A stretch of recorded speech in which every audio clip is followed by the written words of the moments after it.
Some 17 years ago, I became allergic to Delhi's air. My doctors told me that my lung capacity had gone down to 70%, and it was killing me. With the help of IIT, TERI, and learnings from NASA, we discovered that there are 3 basic green plants, common green plants, with which we can grow all the fresh air we need indoors to keep us healthy. We've also found that you can reduce the fresh air requirements into the building while maintaining industry indoor air quality standards. The 3 plants are areca palm, mother-in-law's tongue, and money plant. The botanical names are in front of you. Areca palm is a plant which removes CO2 and converts it into oxygen.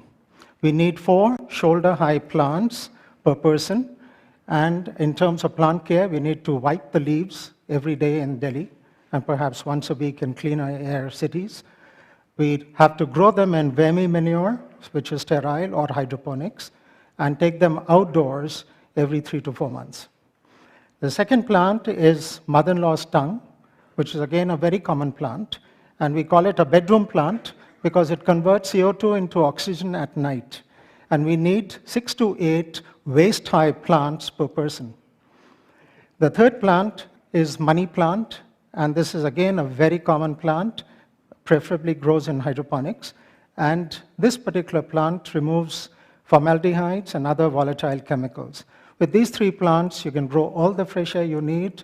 In fact, you could be in a bottle with a cap on top, and you would not die at all, and you would not need any fresh air.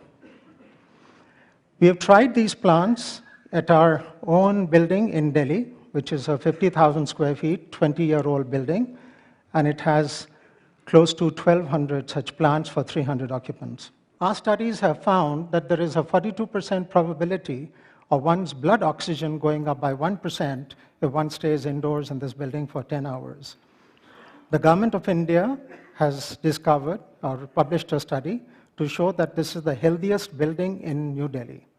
And the studies show that there is compared to other buildings, there is a reduced incidence of eye irritation by 52%, respiratory systems by 34%, headaches by 24%, lung impairment by 12%, and asthma by 9%. And this study has been published on September 8, 2008, and it's available on the Government of India website.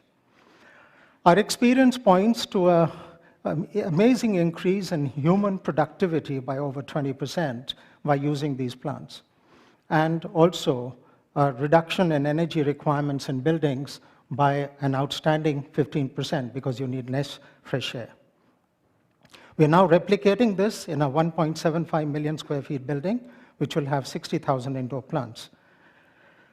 Why is this important? It is also important for environment because the world's energy requirements are expected to grow by 30% in the next decade. 40% of the world's energy is taken up by buildings currently, and 60% of the world's population will be living in buildings in cities with a population of over 1 million in the next 15 years. And there is a growing preference for living and working in air-conditioned spaces.